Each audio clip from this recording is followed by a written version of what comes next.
una cuestión importante que se ha difundido en la prensa recientemente y que tiene que ver con la supuesta desafección por parte de los jóvenes ante la política.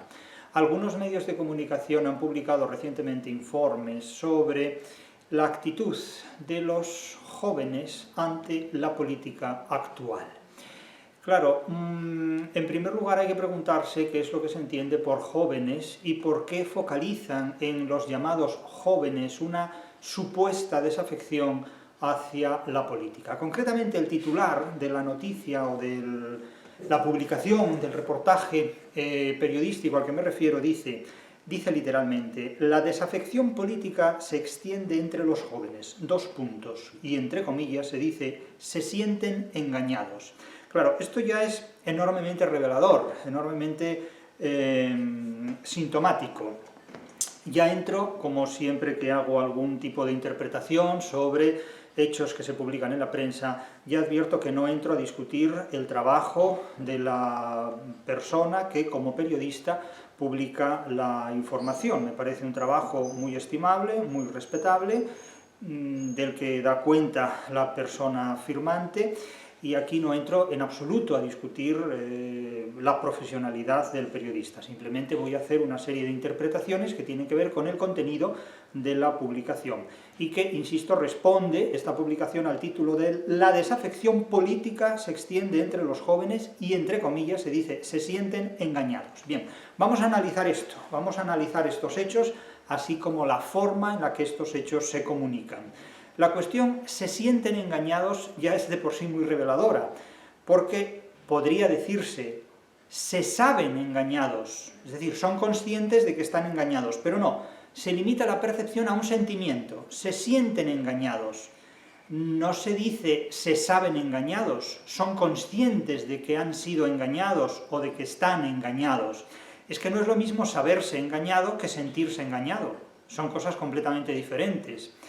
Y este tipo de afirmaciones, este tipo de declaraciones que aquí se presentan entrecomilladas, insisto, esto no tiene nada que ver con la persona que ha firmado el artículo, no quiero atribuir a la persona firmante las observaciones que voy a hacer. La persona firmante es simplemente un transmisor, un retransmisor de estos hechos, y queda al margen completamente de las observaciones que yo voy a hacer, que se refieren específicamente a los hechos comunicados, no a la persona que los comunica, eso debe quedar muy claro. Pero claro, no es lo mismo sentirse engañado que saberse engañado, porque aquí da la impresión de que el retrato que estos informes que se hacen públicos transmiten de la gente joven es que no pasan de un estado de sentimiento o de sensibilidad o de sensorialidad ante la vida. Pero es que no es lo mismo interpretar la realidad de forma sensible que interpretar la realidad de forma inteligible. Porque si interpretamos la realidad de forma sensible, la percepción de la realidad se limita simplemente a sensaciones, a sentimientos, a estímulos afectivos. Pero si uno se sabe engañado, esa interpretación de la realidad no se limita a lo sensible, sino a lo consciente, a lo inteligible. Entonces, claro, apelar a la gente joven como un grupo de personas que se sienten engañadas implica no reconocerles una capacidad intelectiva, una capacidad intelectual para pasar de lo sensible a lo inteligible, es decir, para interpretar la realidad más allá de los sentimientos. Es como si la gente joven solo pudiera sentir, pero no pudiera interpretar, más allá de lo sensible, más allá de los sentimientos. Esta es una influencia, insisto, del idealismo alemán, que reduce sobre todo la experiencia del ser humano ante la vida humana a una experiencia de lo sensible, el sentirse de esta manera o sentirse de la otra manera. Pero aquí no se trata de una cuestión de sentimientos, no se trata de sentirse engañado, se trata de saberse engañado o de ignorar que se ha sido engañado o que se es engañado un día y otro día. Esto es una diferencia absolutamente abismal. Claro, es que preguntarle a alguien si se siente engañado es no reconocerle una capacidad de reacción intelectual que le permita superar el engaño y que le haga posible llegar al desengaño, que es de lo que se trata. Porque el titular ideal para mí sería: la gente joven está desengañada ante esto o aquello, pero no se siente engañada, porque da la impresión de que no se le permite salir del callejón sin salida, valga el oxímoron, del engaño. Claro, no es lo mismo, insisto, sentirse engañado que saberse engañado.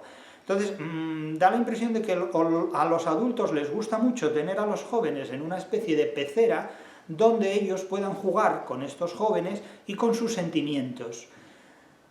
Se olvidan también estos adultos de que con frecuencia otros individuos juegan con ellos también en una pecera para adultos, por así decirlo, ¿no? En una pecera para adultos.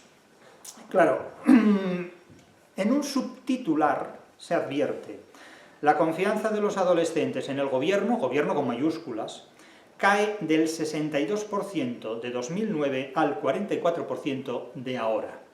Bien, son datos que naturalmente, susceptibles de una interpretación, permiten hablar de tales o cuales cosas. Ahora, que se sientan engañados, podrían decirse, se sienten decepcionados, o se sienten desengañados, o se saben desengañados.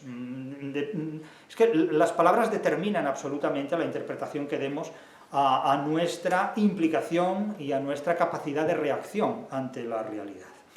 Y a partir de aquí comienzan unas citas de una serie de personas, de investigadores, de profesores universitarios, de colegas míos, en definitiva, que interpretan estos hechos de una u otra forma, que naturalmente unas personas estarán de acuerdo con estas interpretaciones y otras personas estarán en desacuerdo, cosa que es muy poco relevante, porque lo que verdaderamente importa son las ideas que permiten construir interpretaciones, sean estas interpretaciones de concordancia o de discordancia.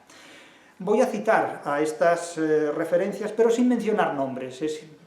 Desde el punto de vista de lo que aquí convocamos, el nombre de las personas es irrelevante. Me interesan las ideas, no quien las firma, advirtiendo naturalmente que no son ideas mías, sino de otras personas. Cito las palabras de un profesor de sociología de una universidad española, que lleva desde el año 93, según se dice aquí, analizando las inquietudes y los cambios de los modos de vida de las distintas generaciones a través del Informe España, que publica anualmente como director de la Cátedra Martín Patino de la Cultura del Encuentro en un campus universitario de Madrid. Y este señor dice: estamos en el momento de mayor desafección política para los jóvenes, o al menos el más problemático de los últimos 30 años. Aquí se habla de términos particularmente relevantes: desafección política, juventud y el más problemático. Eso es un superlativo casi absoluto, diríamos, el más problemático de todos, de los últimos 30 años. Aquí se relativizan los últimos 30 años, pero se dice que es el momento más problemático. Pero más problemático, ¿por qué? ¿Es un problema la desafección política? Es decir, ¿la solución sería una mayor afección política? ¿Qué entendemos por desafección? La desafección remite naturalmente a una antipatía emocional, a un rechazo emocional. La desafección es un término que remite sobre todo a estados emocionales, más que a estados intelectuales. Es decir, no hay un rechazo de la política en términos de ideas, en términos de intelecto. Hay un rechazo de la política en términos emocionales, en términos más bien psicológicos. No me interesa la política, no me interesa lo que dicen los políticos. ¿Por qué? Por ideas, no tanto, no llegamos siquiera a debatir ideas, sino simplemente por empatía, por una cuestión de experiencia psicológica o emocional. Hay un rechazo emocional de la política, no hay una comunión emocional con la política. No se habla de opciones políticas, parece que todas las opciones políticas están igualmente neutralizadas en un rechazo desde el punto de vista de la empatía, desde el punto de vista de la simpatía, que no se da, porque lo que se da es una antipatía. Entonces parece que se presenta como un problema el hecho de que la juventud muestre antipatía por la política. Parece como si a los adultos que están en contra de la desafección política de los jóvenes, les gustara que los jóvenes se implicaran en política. Bien, tal vez los jóvenes tengan derecho a no implicarse en política, o al menos a repudiarla emocionalmente. Naturalmente unos lo harán y otros harán lo contrario, es decir, siempre habrá jóvenes que se impliquen emocionalmente en política, como los adultos, y siempre habrá jóvenes que rechacen una implicación política desde el punto de vista emocional y desde cualquier otro punto de vista, también como los adultos, porque podríamos preguntarnos también si la desafección política se extiende entre los adultos por las mismas razones por las que se extiende entre los jóvenes.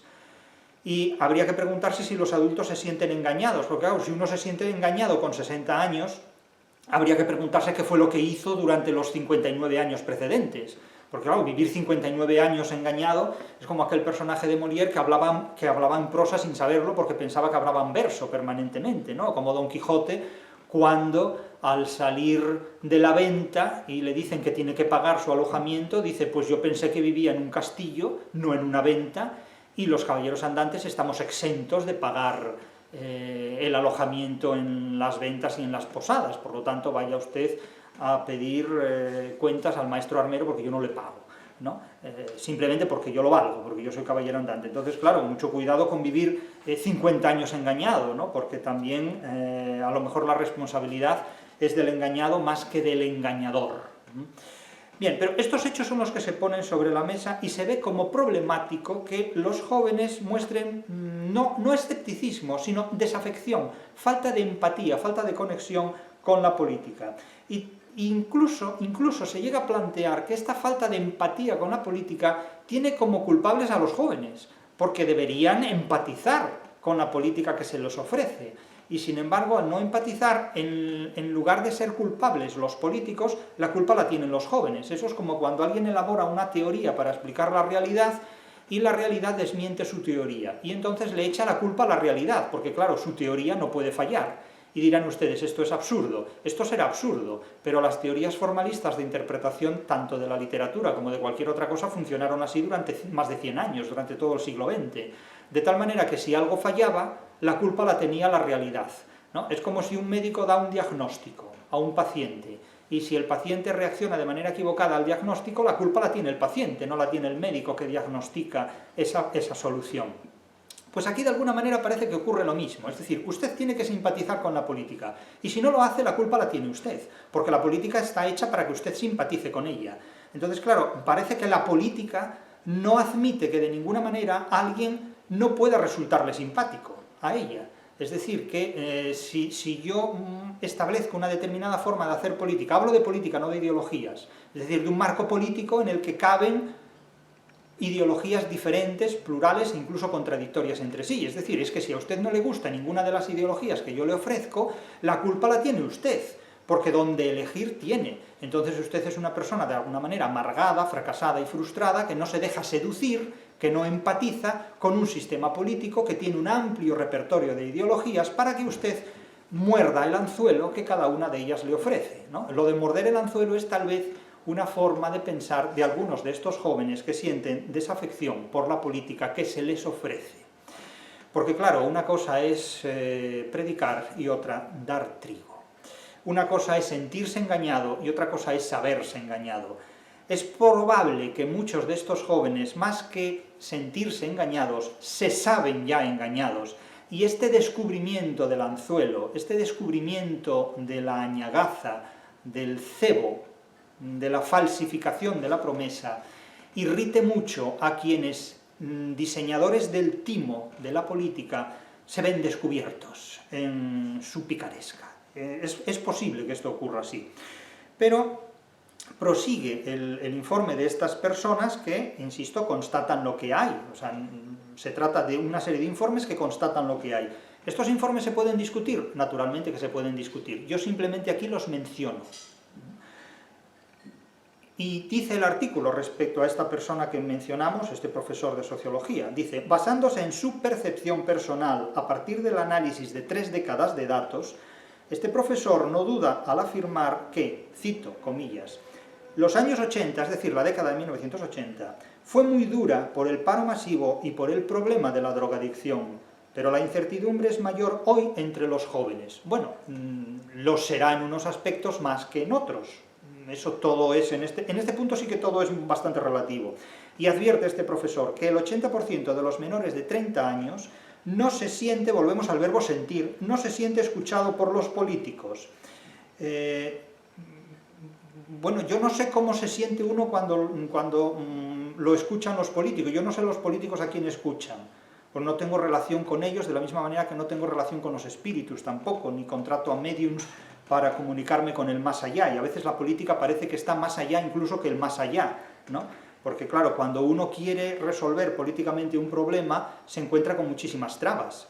Pero simplemente cuando quiere resolver un problema administrativo del ámbito local, del ámbito municipal. O sea, todos son problemas. Traten ustedes de hablar con un alcalde, no les digo ya nada de un gobernador civil, o de un delegado de gobierno, o de un presidente de comunidad autónoma. Es decir, traten de comunicarse con ellos, a ver qué posibilidades de comunicación tienen. Entonces, claro, sentirse escuchado por los políticos, pues no sé, a lo mejor hay que contratar un medium o una bola de cristal o un procedimiento de este tipo para contactar con ellos. Es decir, yo no sé cómo es posible contactar con ellos. Yo no lo sé, porque como no espero nada de ese tipo de contactos, no me preocupo en estimularlos ni en provocarlos. Ya digo, antes acudiría a un medium que a un interlocutor político. Entre otras cosas porque no tengo nada que pedirles. Quiero decir que no me extraña que durante siglos la gente hubiera preferido hablar con Dios a hablar que con los políticos, porque tal vez hasta podría haber resultado más fácil. Y prosigue este profesor y dice, un porcentaje, el 80% de menores de 30 años no se siente escuchado por los políticos, un porcentaje que sitúa a España con Sudáfrica y Reino Unido en la lista negra de los países. Lo de Sudáfrica y lista negra, yo no sé si será una hipálaje o no, pero bueno, así lo dice el texto. Con Sudáfrica y Reino Unido en la lista negra. Una hipálaje es una figura retórica que supone atribuir un valor semántico a una palabra que literalmente no lo tiene, por si caben dudas sobre esto. España con Sudáfrica y Reino Unido en la lista negra, supongo que esto sería inconsciente, lo de la lista negra, de los países con más recelo juvenil hacia los representantes públicos. Recelo juvenil hacia los representantes públicos. ¿Ustedes han examinado el recelo senil hacia los representantes públicos? El recelo adolescente hacia los representantes públicos puede ser equivalente o igual al recelo senesciente, si queremos, hacia los representantes públicos. Por lo tanto, mucho cuidado con atribuir en términos exclusivos a la juventud o a la adolescencia, que no es lo mismo juventud que adolescencia, un rechazo hacia los representantes públicos. Se establece una tabla respecto a la empatía de la gente joven por diferentes países, y España ocupa uno de los puestos más bajos, junto a Países Bajos, que ocupa el último puesto de la lista, nunca mejor dicho, Países Bajos. El Países Bajos está en el punto más bajo de la lista de los países. Entonces aparecen China, Taipei, está en primera posición, después Colombia, que tiene gracia, Eslovenia, Eslovaquia, Rumanía, Noruega, Polonia, Bulgaria, la media, y después aparecen Chipre, Malta, Suecia, Croacia, Lituania, Francia, Italia, Serbia, Estonia, Letonia, España, y el último, en el más bajo de todos los puestos, Países Bajos, con lo cual hacen honor en esta clasificación a su nomenclatura, Países Bajos.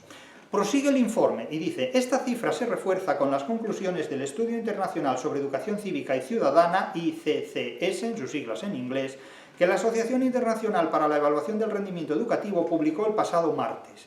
Verdaderamente uno queda sorprendido de la cantidad de instituciones nacionales, internacionales y estratosféricas, no sé si galácticas o interplanetarias, dedicadas al estudio de miles de cosas, que yo no sé si serán más importantes o no que aquel libro que escribía un personaje del Quijote llamado El primo del licenciado, cuyo objetivo era saber quién fue el primer hombre del mundo que se rascó la cabeza por primera vez.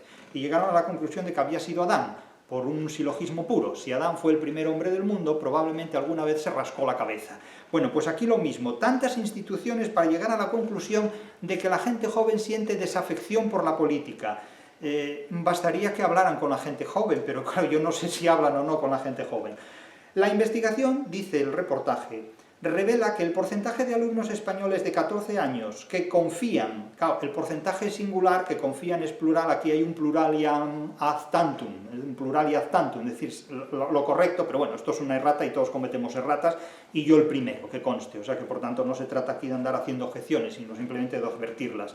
El porcentaje de alumnos españoles de 14 años que confía en el gobierno ha caído del 62% que se registraba en 2009 con un presidente de gobierno que aquí no voy a nombrar, en la Moncloa, al 44% que se ha detectado en 2022 con otro presidente de gobierno que tampoco voy a nombrar. El reportaje se nombra, no hace falta decir esto. También ha empeorado desde entonces la reputación de las Cortes. Yo creo que casi nadie sabe lo que son las Cortes, lo cual quiere decir que hay algunas personas que sí lo saben. Si en 2009 el Congreso y el Senado merecían credibilidad para el 52% de los adolescentes, ahora ha bajado hasta el 41%. Y yo añadiría, en el mejor de los casos, incluso en el mejor de los casos. Este estudio también muestra que estamos por encima de la media de los 22 países analizados en cuanto a escepticismo hacia los pilares del Estado de Derecho. Yo no sé cuál es el Estado de no derecho, pero casi prefiero no saberlo. De todos modos, el Estado de Derecho es una nomenclatura cuya realidad habría que ver cuál es. Ya vemos a veces cómo funciona el derecho, ¿no? Unos días de una manera y otros días de otra, según. El 83% de los adolescentes españoles dice que los políticos tienen mucho poder comparado con otras personas. Obviamente, yo creo que esto lo sabe hasta el gato del portero. 13 puntos porcentuales más que la media. Y el 74% afirma que los diputados y senadores se olvidan con frecuencia de las necesidades de sus votantes. Yo me pregunto si las han conocido alguna vez, las necesidades de sus votantes, porque uno solo puede olvidarse de aquello que previamente ha conocido, y no puede olvidarse de aquello que no ha conocido nunca. Pero bueno, cada cual sabrá sus olvidos y sus conocimientos. Y hay un peligroso 23%, dice el informe, que piensa que la democracia no es la mejor forma de gobierno. Repito, hay un peligroso 23% que piensa que la democracia no es la mejor forma de gobierno. ¿Por qué peligroso? ¿Por qué llaman peligroso a un 23% de personas que piensa que la democracia no es la mejor forma de gobierno? ¿Y si tienen razón? Pregunto, ¿y si tienen razón? Claro, no lo sabemos, pero el siglo XXI probablemente introducirá muchos cambios y estas personas que hoy son adolescentes o más jóvenes que otras, con el paso del tiempo tomarán decisiones que influirán ejecutivamente en el curso político de los hechos. ¿Y qué ocurre si ese 23% de personas hoy calificadas de peligrosas, simplemente porque cuestionan la democracia, en un momento dado gestionan el poder o toman el poder? ¿Qué ocurre? ¿Qué ocurrirá entonces? Pues que quizá el peligro sea el de la minoría a la que tienen enfrente y que sí consideran democrática. Ya he dicho muchas veces que desde mi punto de vista y desde las tesis que he sostenido en mi obra, incluso en la crítica de la razón literaria, cuando se habla de literatura y de política, de literatura y democracia, el siglo XXI introduce tres hechos absolutamente capitales y que no habían estado presentes antes en la vida humana. Y estos tres hechos son, a mi juicio, naturalmente puedo equivocarme, pero lo son a mi juicio, en primer lugar, el fracaso de la democracia como sistema político, el fracaso histórico de la democracia en el siglo XXI como régimen político y la destrucción del Estado moderno instaurado en Europa desde el Renacimiento. En segundo lugar, lo que se produce es el triunfo de la barbarie y de la ignorancia violenta, de la ignorancia que se impone de manera violenta en un mundo donde la democracia fracasa y donde junto al fracaso de la democracia se descompone y se desintegra, insisto, el Estado moderno, que era el continente de la democracia, cuyo contenido era precisamente una ordenación jurídica democráticamente estructurada, sobre todo desde el arranque de la edad contemporánea.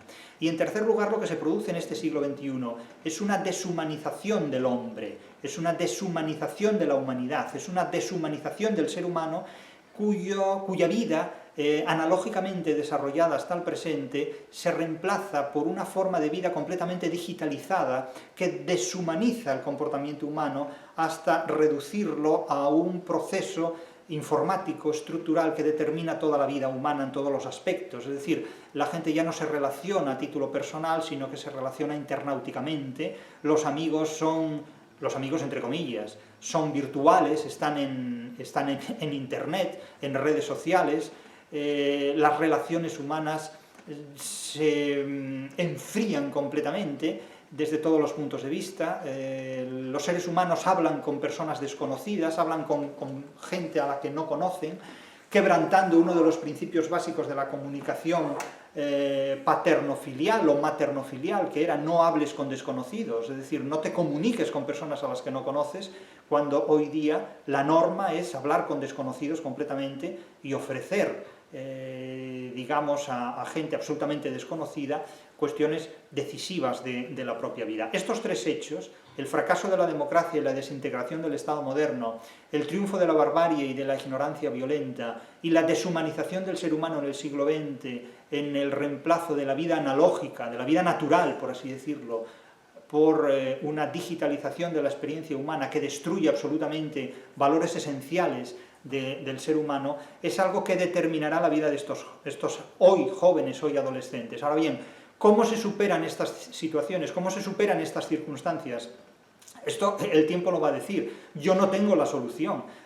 Claro, algunas personas pueden preguntarme, bueno, ¿y si fracasa la democracia, qué es lo que usted propone? Mire, lo que yo propongo no es la solución. Si yo tuviera la solución, no sería profesor de teoría de la literatura y literatura comparada, sería Dios, evidentemente, pero no tengo nada que ver con esto. Es decir, la solución la propone el curso de los hechos. China propone una solución. Otra cuestión es que no nos guste la solución que propone China. Los enemigos del comercio proponen una solución, los amigos del comercio proponen otra solución. Cada uno tendrá sus preferencias.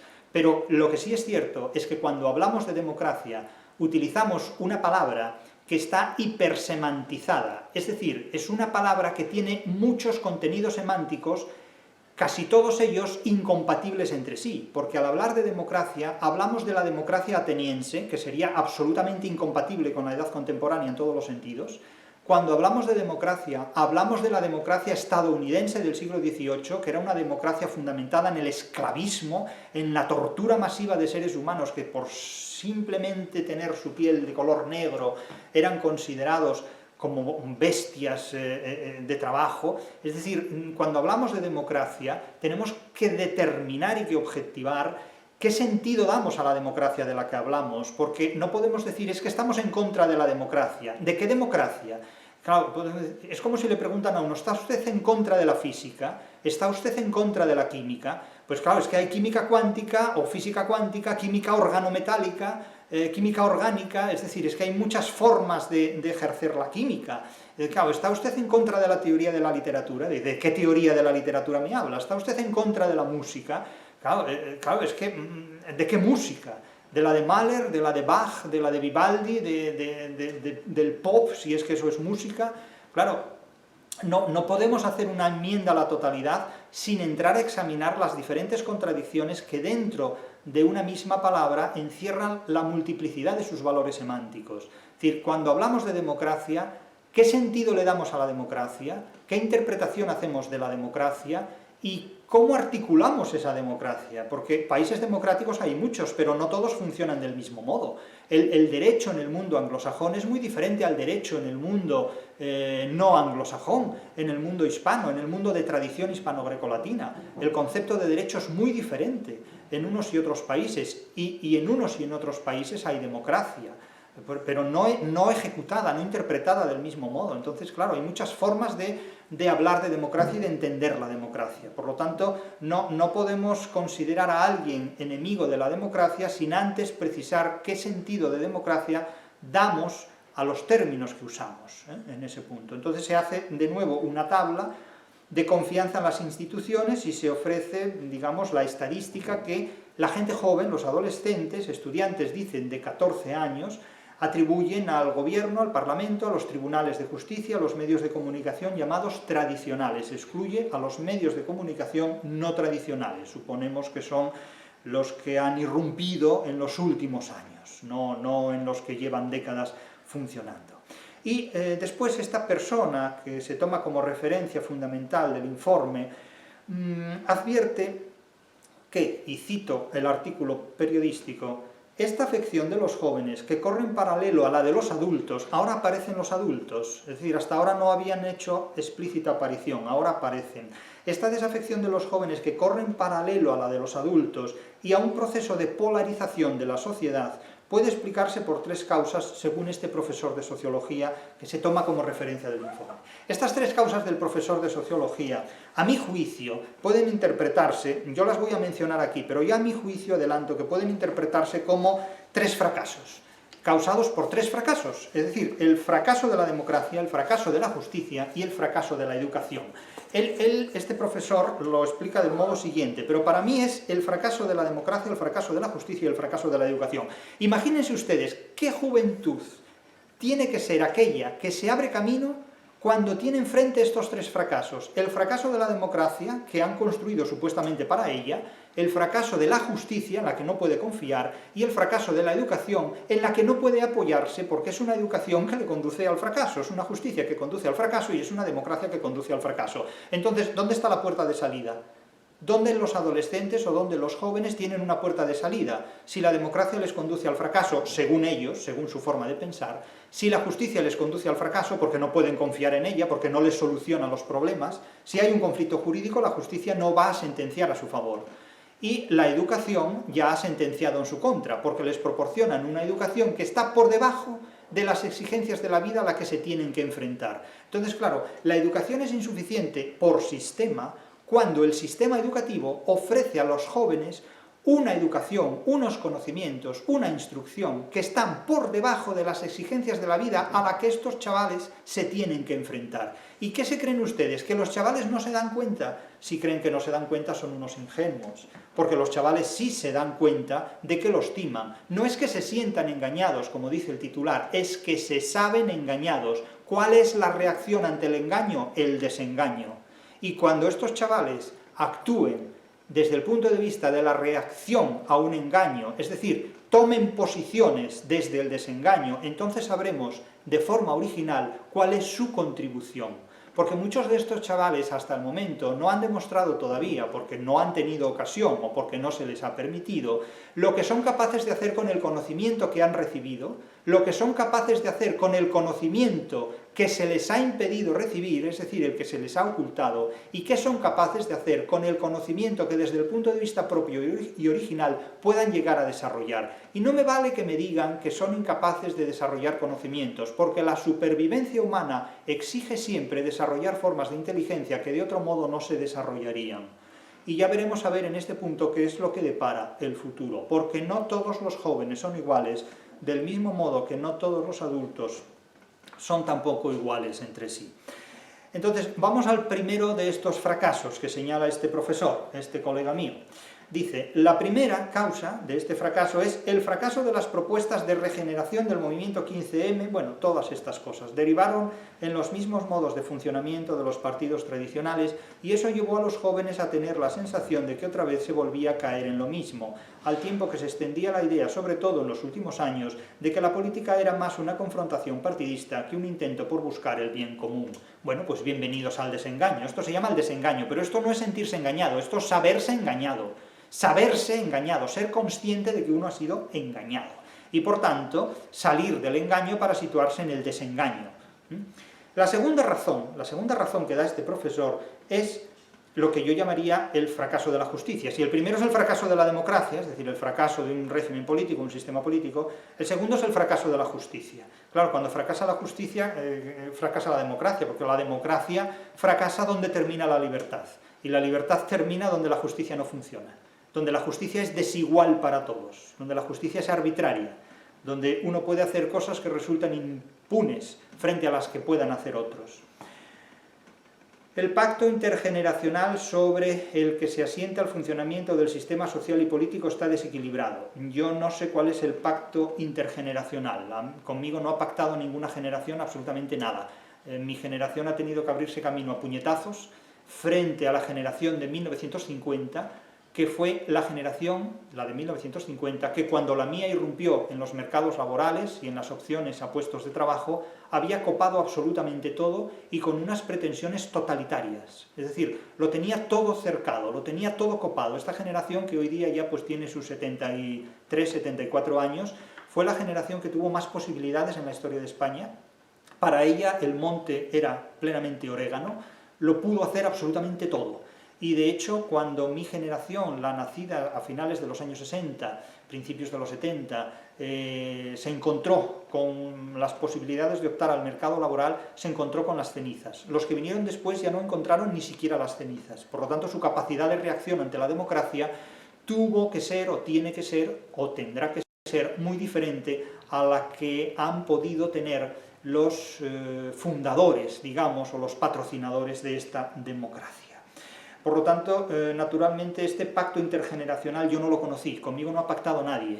A mí la NECA nunca me ha preguntado cuáles son los criterios que se pueden establecer para promocionar el profesorado. A mí me lo han dado ya todo hecho. Es decir, o todo mal hecho, según como miremos. Yo he tenido que ir cambiando mi estrategia profesional para acceder a lo que por ley teóricamente me reconocería, que es el derecho a la promoción del profesorado, y como yo, el resto de mis colegas. A mí nadie me ha preguntado el precio de las matrículas universitarias. A mí nadie me ha preguntado por montones de condiciones que afectan a los fundamentos de mi actividad laboral. A mí nadie me ha preguntado por el programa de Bolonia, me lo han dado todo impuesto. A mí nadie me ha preguntado acerca de créditos ECTS ni muchas otras cosas, ni a los alumnos tampoco. Nos lo han dado todo hecho y todo impuesto. Es decir que a mí me hace mucha gracia lo de los pactos intergeneracionales, pero si aquí no se ha pactado nunca nada con la gente que tiene que enfrentarse a la realidad. Estos pactos han venido ya hechos por otros caminos y por otras suertes. Es decir, aquí hablamos de democracia, pero en realidad yo ni siquiera he podido intervenir en los criterios, insisto, de promoción de profesorado, algo que afectó a mi trayectoria profesional, como a de todos mis colegas, durante décadas. A mí nadie me ha preguntado nada sobre esto, ni a mí ni a nadie en absoluto. Por lo tanto, esto de los pactos no sé de dónde viene. En los que se asienta el funcionamiento del sistema social y político está desequilibrado. No es que esté desequilibrado, es que a mi juicio no existen. Hacia la generación de los mayores. O sea, está desequilibrado en favor de los mayores, que es la que determina el poder político porque son los que votan más. Bueno, esto simplemente es una afirmación tan válida como la contraria. Quiero decir, esto no, los mayores no es que tengan más poder, es que son los que han sobrevivido a una carrera de obstáculos. Entonces tú llegas a la meta después de haber sobrevivido a los obstáculos, pero ¿cuántos se han quedado por el camino?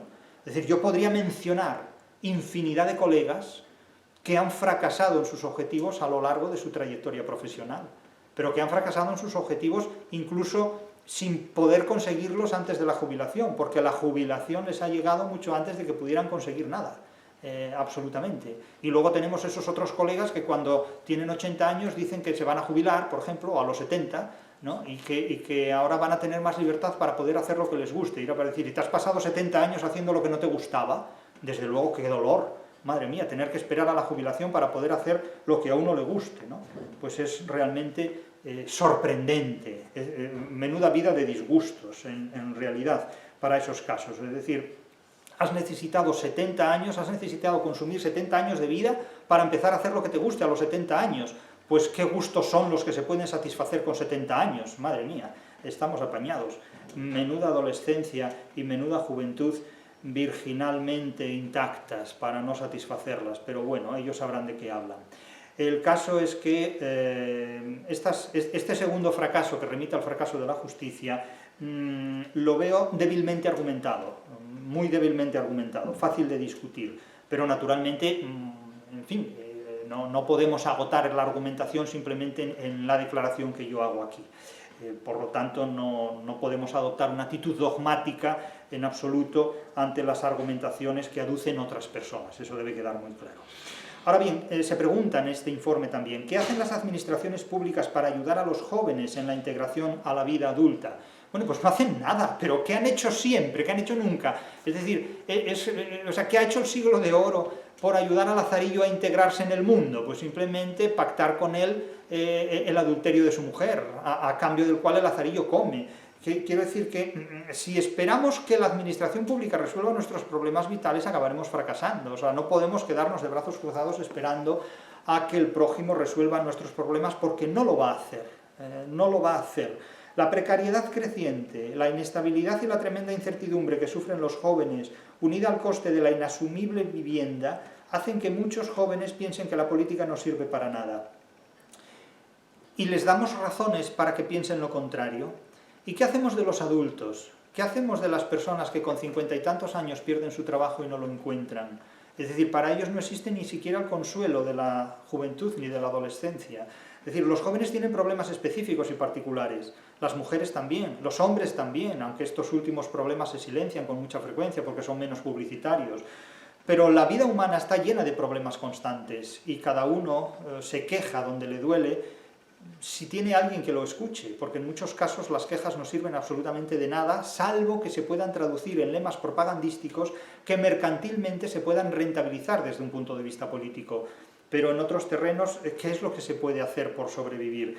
Claro, no se puede vender una democracia como un sistema político perfecto y magnífico y como el mejor de todos los sistemas posibles, cuando la democracia supone un decrecimiento de la población, no hay demografía, la gente no tiene fe en el futuro, la gente no tiene hijos porque no confía en este mundo, porque no confía en su justicia, porque no confía en la educación, porque no confía en el sistema político, y cuando no hay riqueza económica, es decir, cuando no se genera dinero y cuando no se genera natalidad, el régimen político está destinado a desaparecer, porque ya es un fracaso. No es que esté destinado a fracasar, es que ya ha fracasado. Entonces, ¿en qué política pueden confiar los adolescentes o los jóvenes cuando el régimen político les niega básicamente todo, les niega esencialmente todo? Y luego se advierte que hay un tercer fracaso, que es el fracaso de la educación, del fracaso del sistema educativo. Claro, se dice que los jóvenes, los adolescentes, no tienen conocimientos cívicos, en tanto que no tienen conocimientos de la importancia que posee la democracia. Es como si ignoraran los valores democráticos. Yo creo que ahí se equivocan completamente. Es posible que los jóvenes desconozcan cómo funciona internamente el Parlamento, el Senado, la política, el derecho constitucional. Nadie nace sabiendo derecho constitucional, ni nadie nace sabiendo teoría de la literatura. No se puede reprochar a los adolescentes que carezcan de conocimientos constitucionales o que carezcan de conocimientos democráticos cuando el resultado de este sistema, la democracia, les niega el pan y la sal. Es decir, que para que alguien tenga simpatía por algo, es necesario que ese algo dé alguna muestra de utilidad a esas personas. No se puede pretender el amor de alguien que te patalea. No se puede pretender que nos quiera alguien a quien maltratamos. Y el sistema político actual, la educación, la justicia, la democracia, maltratan a muchas personas jóvenes. Y este maltrato provocará por parte de esta juventud una reacción de desafecto que no es que se limite simplemente a que se sienten engañados, es que se saben engañados, y estas personas evolucionarán hacia el desengaño, y en esa posición, en la del desengaño, experimentarán una serie de reacciones contra este sistema que son naturalmente imprevisibles, porque pueden destruirlo, pueden mejorarlo, ya se verá lo que ocurre en el siglo XXI, pero estas personas no actúan solas, y hay numerosas variables que influyen en el curso de la fundamentación democrática. Entonces, claro, aquí se dice que la educación se orienta a cómo votar en las elecciones, cómo se aprueban y cambian las leyes. ¿Cómo se aprueban y cambian las leyes? Pues con mayorías de votantes, nada más. La razón es muy débil siempre políticamente. En la política lo que cuentan son los votos, numéricamente hablando, no las razones.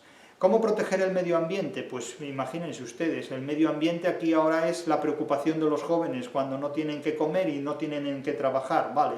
¿Cómo los derechos de los ciudadanos se protegen? ¿Cómo funciona la economía? ¿Cómo es la política de otros países? Pues igual que la nuestra, depende. ¿Cómo verificar una información que puede ser falsa o que puede ser verdadera, etcétera, etcétera? Bien, nada, pues todo ese tipo de cosas es el mundo al que la democracia nos ha conducido. Algunas personas consideran que los políticos destruyen la democracia, otras personas consideran que la democracia destruye nuestras libertades. Es posible que unos y otros tengan razones, pero todo depende de cómo se expliquen y se fundamentan esas razones. Lo cierto es que la democracia nos ha llevado a la situación actual. La democracia nos ha llevado a la situación actual. No sabemos si más democracia es intensificar la situación actual o en qué términos intensificar la democracia puede ser resolver los problemas actuales o intensificarlos igualmente. Esto es una cuestión que solo el curso del tiempo, solo el paso del tiempo podrá determinar. Pero vamos al tercer y último de estos fracasos señalados. Se dice que para mí es el fracaso de la educación, el fracaso de la formación universitaria, de la enseñanza media y de la enseñanza básica o elemental. Un tercer motivo, dice este profesor de sociología, es que en los planes de estudio, cito, no se han articulado adecuadamente los contenidos de valores constitucionales. Es decir, parece que la solución es enseñar más democracia, enseñar más catecismo democrático, pero es que esto no es una solución del problema. La solución del problema consiste en que el sistema político, la justicia y la educación proporciona a esos jóvenes una integración en la realidad que resulte compatible con la vida humana, pero no que resulte incompatible porque no tengan posibilidades de encontrar un trabajo, de ganar un dinero, de desarrollar una vida relativamente independiente y sobre todo de disponer de una educación que les permita enfrentarse con la realidad.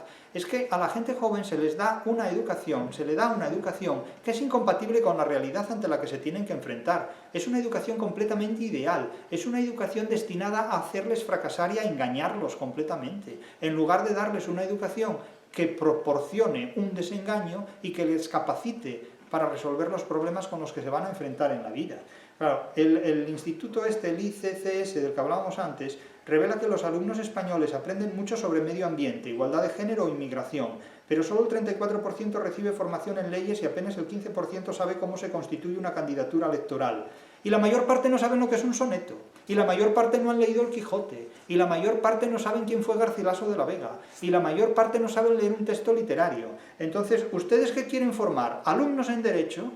¿Catedráticos de Derecho Constitucional? ¿O simplemente personas que conozcan el mundo en el que viven y que estén capacitadas para abrirse camino en la vida porque la formación que reciben precisamente les hace compatibles con esa realidad? Es que hay más cosas en el mundo que el derecho ignora. Entonces, claro, no es necesario tener conocimientos jurídicos para abrirse camino en la vida, aunque también es cierto que el desconocimiento de las leyes no exime de su cumplimiento. Pero lo que no se puede pretender es solucionar los problemas metiendo catecismos democráticos en la cabeza de los jóvenes. Es decir, los jóvenes requieren algo más que un catecismo. Claro, la democracia no es simplemente un manual de instrucciones. Tiene que ser un sistema político que asegure la libertad, que garantice la justicia y que proporcione una educación que estos jóvenes, una vez recibida, puedan desarrollar, puedan ampliar y les permita una integración en la vida. Claro, es que no se puede traicionar a la juventud, no se puede decepcionar a la juventud sin que la juventud considere al que traiciona o al que decepciona como un impostor. No se puede nadar y guardar la ropa ante ellos. Es que esto... Es decir, yo siempre he respetado enormemente a la gente joven.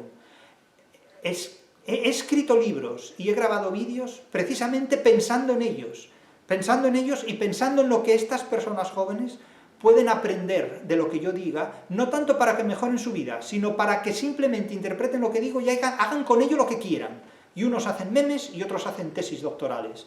Pero evidentemente, si algo me mueve en lo que publico, en lo que escribo y en la difusión del sistema de pensamiento que está objetivado en la crítica de la razón literaria y en otras obras que he hecho, es precisamente proporcionar a quien me escucha un sistema de ideas que le haga compatible con la realidad y que permita mejorar sus condiciones de vida. A partir de aquí, evidentemente, cada uno puede hacer lo que quiera. Se puede estar de acuerdo, se puede estar en desacuerdo. Eso es completamente irrelevante. Lo único que me importa es que quien me preste atención no se sienta defraudado por la inutilidad de cosas que yo le pueda decir. Aunque, naturalmente, esto es una cuestión muy particular y para unos lo que digo puede ser muy importante y para otros lo que digo puede ser una auténtica estupidez. Pero hanse de casar las fábulas mentirosas con el entendimiento de quien las leyere. Es decir, entienda el tonto tonterías y el que sabe entender, que entienda lo que proceda. Prosigue el informe. Hay un déficit de conocimiento sobre cultura cívica y de cultura literaria y de todo tipo de cultura. Es que yo no entiendo tampoco muy bien qué es lo que quiere decir cultura cívica, porque, digo yo, cuando se afirma hay un déficit de conocimiento sobre cultura cívica, lo que se dice no es simplemente que hay una falta de conocimientos en general, porque todos los conocimientos tienen un fundamento cívico, desde el momento que vivimos en un sistema que no es una barbarie. No se forma a los alumnos sobre en qué consiste el voto, dice en este caso una profesora de la Fundación Europea Sociedad y Educación. No se forma a los alumnos sobre en qué consiste el voto, sobre los derechos fundamentales, sobre la participación y la deliberación.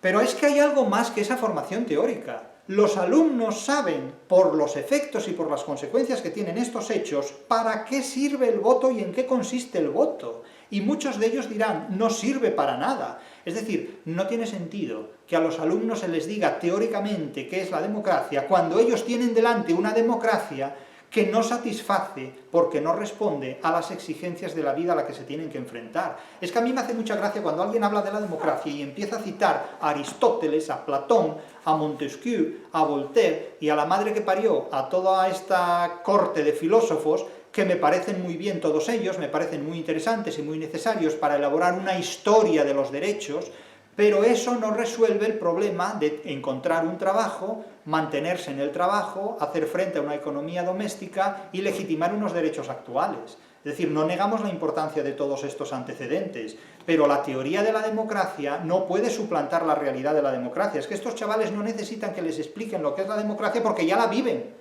en directo. Es decir, es que ustedes no comprenden que los filósofos interpretan la realidad leyendo a los filósofos, y la gente normal y corriente, la gente común y corriente, interpreta la realidad trabajando, enfrentándose a ella. Es que una persona que hoy tenga 20 años sabe más de la democracia actual que Platón, Aristóteles o Montesquieu, simplemente porque una persona de 20 años que vive en la democracia actual tiene que enfrentarse a ella. Y estos otros filósofos se han enfrentado a otras realidades que no son las nuestras. Claro, es como usar a Platón para interpretar la literatura. ¿Para qué literatura? Si Platón desconoce 25 siglos de literatura que nosotros tenemos delante y cuyo conocimiento nos resulta imprescindible. Claro, es que no se forman los alumnos sobre en qué consiste el voto, pero si ya lo saben ellos por las consecuencias de lo que votan.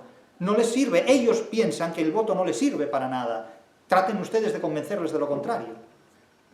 Convénzanlos con hechos, pero no con teorías. Claro, se sostiene que los jóvenes españoles sí tienen una necesidad de involucrarse en la vida pública.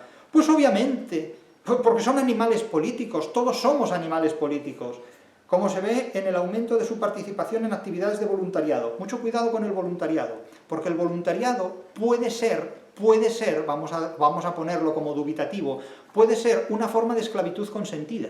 Es decir, la esclavitud consistía en una competencia desleal frente al mundo laboral, porque el esclavo hacía un trabajo por el que no cobraba. El voluntariado consiste en trabajar sin cobrar, en nombre sí de un ideal moral, que se podrá conseguir o no, naturalmente. Pero cuidado con el voluntariado, porque abusar del voluntariado puede ser inducir a una persona a incurrir en una forma de esclavitud consentida en nombre de un idealismo moral. Entonces, mucho cuidado con esto. Porque yo me pregunto, si el voluntariado es tan bueno, ¿por qué no renunciamos todos y cada uno de los que trabajamos a cobrar la nómina mensual y hacemos nuestro trabajo voluntariamente? ¿Por qué? Si el voluntariado es tan bueno, yo invito a todo el mundo que deje de cobrar su nómina mensual y que ejerza su trabajo voluntariamente en nombre de un idealismo moral. Y si no, pues que se invite menos al voluntariado de la gente, porque ¿qué encierra el voluntariado detrás? ¿Qué es lo que el voluntariado oculta? Cada uno lo sabrá, yo no lo sé. Pero me resulta muy inquietante. El voluntariado puede ser tal vez una forma de esclavitud consentida. Piensen en ello. En nombre de un ideal moral puede ser una forma de esclavitud consentida. Piensen en ello. De todos modos es una competencia desleal respecto al mundo laboral. Yo invitaría a los adultos que proponen el voluntariado a los jóvenes que lo ejerzan ellos, que prescindan durante meses de su nómina mensual y que ejerzan su trabajo voluntariamente. Yo de hecho, muchas de mis intervenciones en vídeo son absolutamente voluntarias, como muchos de mis libros que están publicados de forma abierta, es un voluntariado.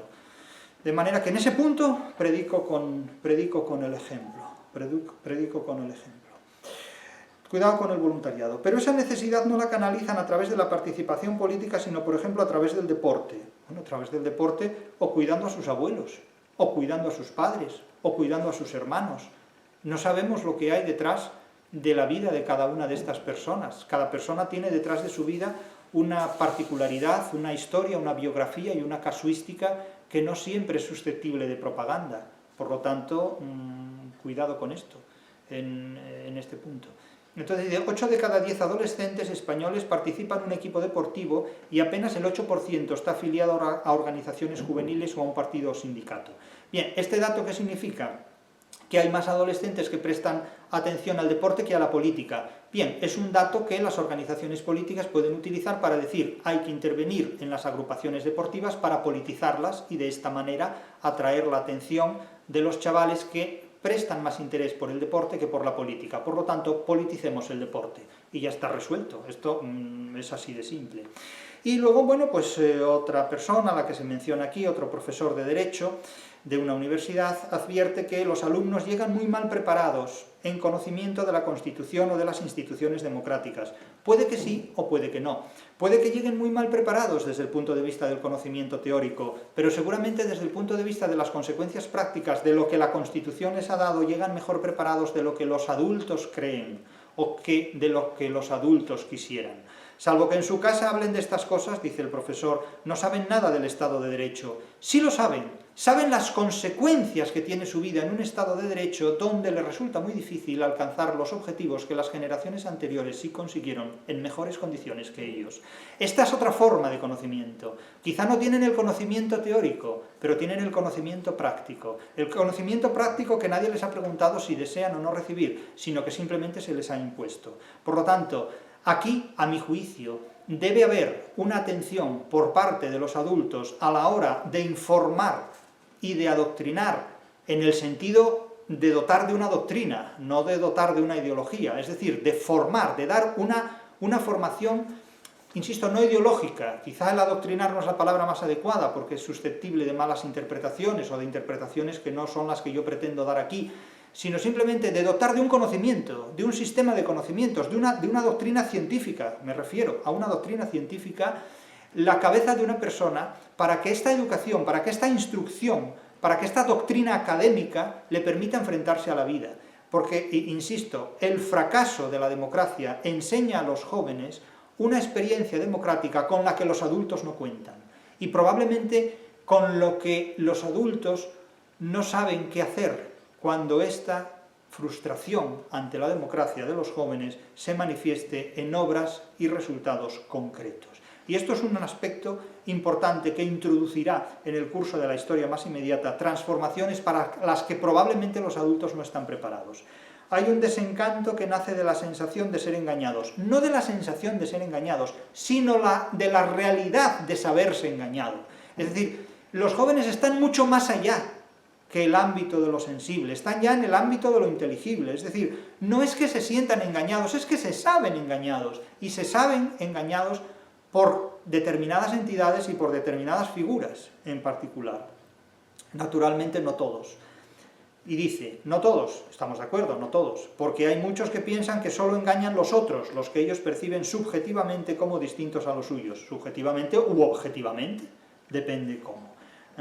De tal manera que, bien, el trabajo termina de esta manera, con algunas que otras consideraciones que ya no consideramos tan relevantes para hacer aquí referencia. Pero lo que sí queremos decir es que todos estos problemas no se resuelven con la literatura, pero no puedo dejar de mencionar aquí este soneto de Quevedo titulado Arrepentimiento y lágrimas por el desengaño de la vida. Es un soneto de Quevedo que apela precisamente a la juventud robusta y engañada.